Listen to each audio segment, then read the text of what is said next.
Hi, I'm Dr. Eric Westman, and it's my pleasure to be with Scott Parker. Scott is a chef who has put his vast experience into play to make a wonderful cookbook, a companion to our book, Your Carb Confusion. For those of you who don't know me, I've been at Duke University for over 30 years, and I've been studying and using a low-carb keto diet for over 20 years in my practice at Duke University.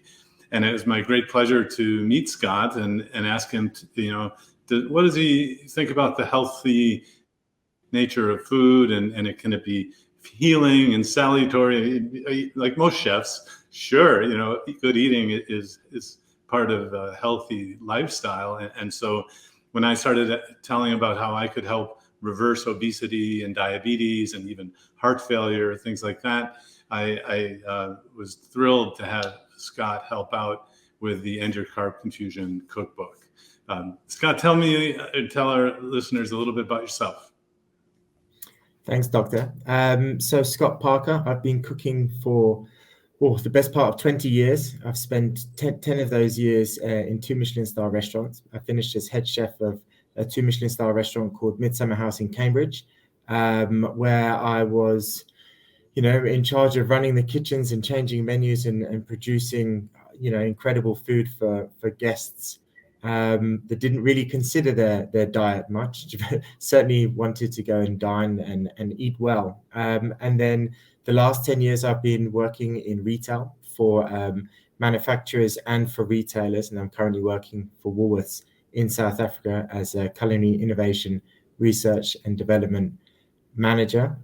So a big part of my role is producing food for the masses of South Africa, and everything from diet meals to sushi to pizzas to fast food. I have a vast array of sort of portfolios, and I think when we met and we started engaging last year on this opportunity, I think the one thing that really resonated with me is how your work did change people's lives, and and how powerful is that the food can do that. The opportunity that was presented that I could write a book and use my skills from Michelin star restaurants, and there's certainly some good tips and tricks in the book that's taken from there, but it's a very approachable sort of methodology, a very simple methodology that's sort of been broken down and explained very clearly, very similar to your first book, with your phases. It's broken down, it's bite-sized chunks, and and I hope it's really accessible to everybody that reads it. Before we get to the book, how did you get into food and become a chef? What was that like?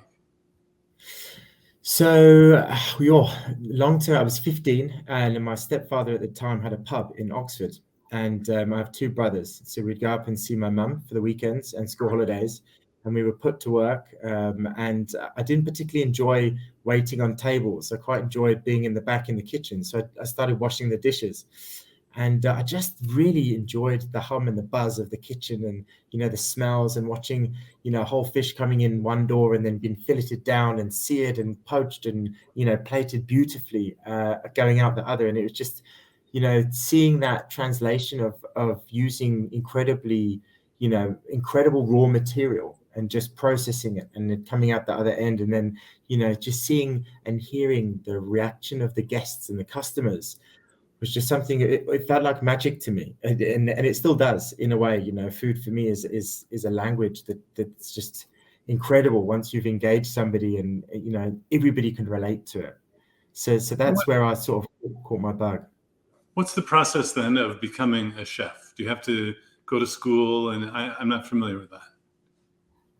So I went sort of the traditional route. I left high school and went straight to Westminster Kingsway College, which was at the time the best catering college in the UK. It's still a very, very good catering college. I spent 3 years there.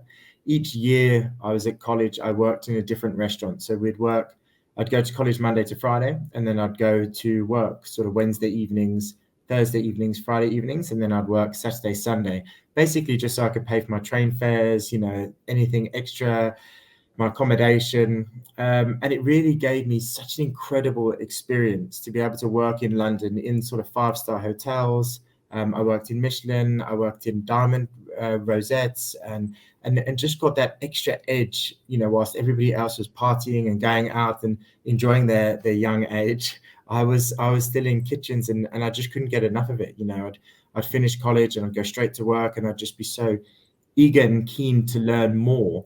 And that's where I really got stuck in, and really got sort of a head start in my career, and ended up leaving college and went straight into work at Pied à Terre, which was a 2 Michelin star restaurant at the time.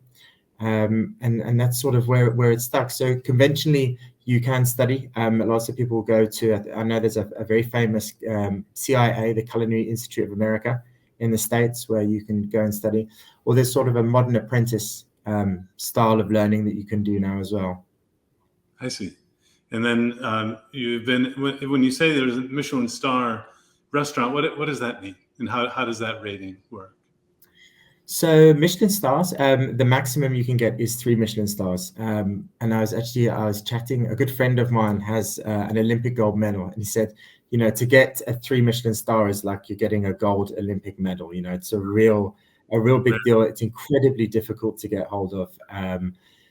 You rarely know what the criteria is. You've just got to consistently cook incredible food that goes with the seasons. Your service must be incredible, the wine. And really, that's about as much as we know. 2 Michelin stars akin to sort of a silver medal. Incredibly hard to get hold of. Still have to be incredibly consistent, and you're just nearly there. You're probably that one length behind. You just to get to that gold star, those 3 stars, and a 1 star equally is just as hard to get. And we see incredible 1-star restaurants, and that could be 2. And you just don't know. So Michelin stars are really the holy grail for restaurants. It's internationally recognized.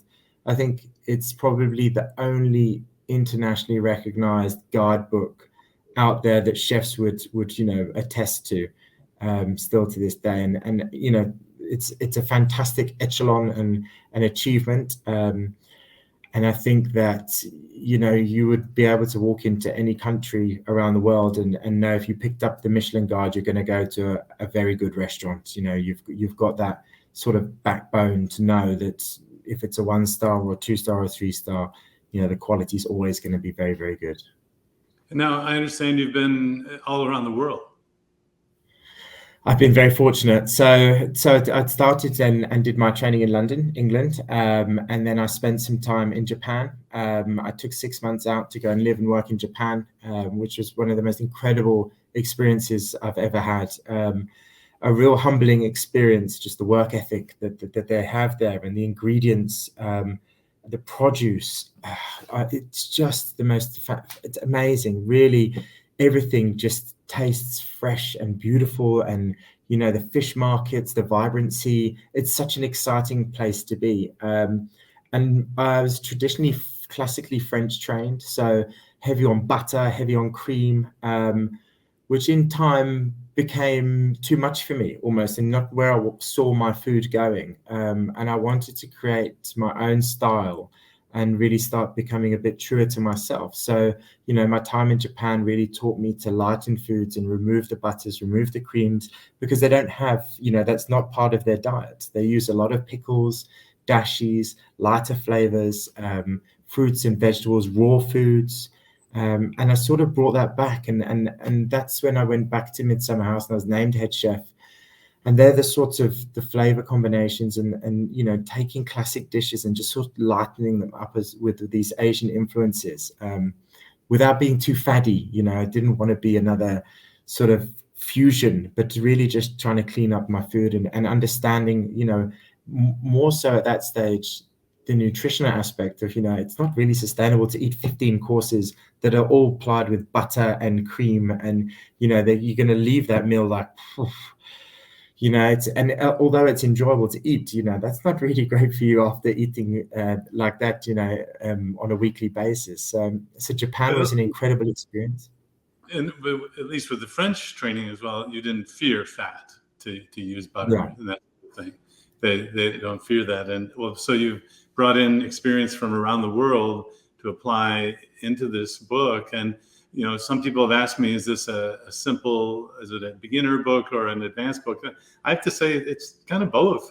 You teach, now getting to the Your Carb Confusion cookbook, I'm not a chef myself, and I like simple things. That's our kind of hallmark, trademark, is to have keto made simple, and we want it to be as accessible to as many people. I have to say that you talk about how to handle food from the beginning, and then how to create wonderful recipes. And the one recipe that I think is worth the price of the book is the cauli rice recipe in the microwave with fresh cauliflower. I mean, I make that all the time, and I don't cook much. So how did you come up with then using your experience into thinking about creating this book? So it's a really good question. I think one of the things that I really wanted to focus on was the book needed to educate on so many levels. And I think first and foremost, to stick to the phases was probably the easiest approach to go with. But on top of that, I wanted to layer in, the basic skills of what you need to have in your kitchen, how to be successful in, eating on this diet plan. And, there's a whole section on the spices you can use and the oils you can use, and how you can just use 3 different types of salt, for example, to really spruce up your dishes. And then, like you say, we do get into a bit more complex cooking techniques, where I teach you how to cook the perfect steak and how to cook the perfect roast chicken, how to sauce your fish and how to sauce your chicken, what you should look out for in the supermarkets, and how to engage with your butcher. I spend a lot of time with my butcher and chatting to him and asking, what's the forgotten cuts that you've got that are cheaper, that are more accessible. And I've got everything right down to how to boil an egg in there. And I think for me, it was so much I wanted to get across, and I really needed to start with the foundations and say, food is simple. If you buy good quality ingredients, you don't have to do a lot to them. You can cook them simply, you can season them up. And that's, where the cauliflower rice was. The cauliflower rice has been done all over the world many times over. But, by adding that knob of butter and a touch of chicken stock, you just layer the flavor in there, it's so unique and it's so different. And then, don't be shy to put some fennel seeds in there or some chili in there. And, all of those things, they've got nominal carbohydrates. So it's just another way of layering up flavor. And I really wanted to make sure that, first and foremost, the dishes were absolutely delicious. That for me was a non-negotiable.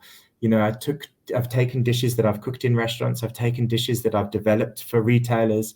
I've been fortunate enough to work in the retail space for 10 years. So I know very well that, the carbonaras and the bologneses, and they're all dishes that you kind of think to yourself, yeah, but that can't be healthy. And how can you have that's healthy? And, but simply by substituting rices or pastas and putting in the zoodles, the zucchini noodles, you're there. By removing carrots out of a bolognese, but increasing celery, cooking it down slowly with star anise, all of those flavors come in, and it's just the small tips and tweaks. So there was that sort of layer to it. And like any chef, I don't want to come home and stand in my kitchen for 4 or 5 hours cooking a meal. Yeah, they had to be dishes that you could come home and cook quickly. Most of it's one pan. Most of the dishes are all one pan, 4 or 5 steps, little time to cook and little time to prepare. So there's lots of different layers to the book. And actually, as we started writing it, more layers appeared, and it was sort of like an onion. It was like, there's so many layers of education going on. So if you are a novice, you can read it and you can learn all about, chopping and dicing and sourcing. But if you are a bit more of an advanced cook, then learn about brining and learning how to, cure your meats and how to, rest your meats and reverse searing your meats. So there's all the different layers going on in the book. Well, when I think about your experience and being a chef in such large kitchens, I suppose you learn about things that can give you consistency and simplicity. If you make it too complicated, then it's not going to be, to the level that you need it to be all the time.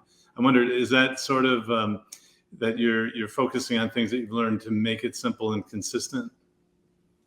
Absolutely. Yeah. Look, for me, it's those go-to recipes. I think that I've always wondered, whether I would ever write a cookbook. And, for me, I said to myself, if I was to do one, I wouldn't want the coffee table cookbooks that are around that, that just get left there with beautiful pictures, but with 10 to 15 steps to make a recipe, but that nobody uses. I want somebody to pick the book up, go and circle their favorite dishes, make sure that, you thumb through it, scribble on it, use it. It's there to be used. And that for me is then the sign of success, is that, recipes that you can go back to time and time again, consistently know they're great. And I think that within that was one of the main reasons that we focused on the phase 1 recipes. So most of the recipes in the book are phase 1. And it's easy to scale them up to phase 2 or phase 3. You just simply add carbohydrates. The lists are there at the back to help you with what you can add and what you can't add. So, it's exactly that consistency of being able to produce a recipe time and time again, whether it's for your friends or your family or just for yourself. It's there as, get stuck in there, don't be shy to mess the book up and, have fun with it. I have to think this is one of the first, if not the first, book written by someone with your experience in large kitchens and bringing that into a home-friendly sort of, quick, easy, simple, reliable sort of cookbook. I really thank you for that. It's going to help so many people, and really that cauli rice recipe is worth the whole thing. It's fantastic. I would take it from the store. It's all frozen and it comes all watery. No, got to use fresh ingredients. Absolutely. But look, I mean, a huge thank you to you, Doctor. I mean, your guidelines, everything is just incredible. And like I said to you before we just came on, Your Carb Confusion, the cookbook, the first one, I read it and it opened my eyes. I mean, I knew about keto and I'd heard about keto, and it was one of those that's like, oh, okay. But when I read your book, it just made so much sense. You can't argue with science, you can't argue with facts. And it just makes perfect sense for, to be able to put proper food together with your plan, so people can see it's tangible. You can do this easily and eat very well as well. Yeah, well, my secret weapon is food. And that's how I practice the best internal medicine I ever have. That's, the practice of obesity, diabetes, all these other metabolic, high blood pressure, all these other problems. But you see, most doctors don't ask about the food, and they give pills, that sort of thing. And so the food is the secret weapon. And I thank you so much for putting this together. Now, I understand you have a video course coming out as well. We do. We've done a small video where I'm cooking one of the dishes from the book, which is really exciting. So we'll showcase exactly what one of the recipes look like, how simple it is. I do a brief introduction, a bit talk through around the whole book, which is really exciting. It's just a nice way to showcase the book and, sort of bring it to life, almost like a movie trailer. Great. Well, anything else to add? Again, thank you so much. No, thank you, Doctor. I really, really appreciate it. Well, my pleasure. And I look forward to the feedback that we get. I think everyone's going to love it. So thanks, Scott. Thank you very much. Take care.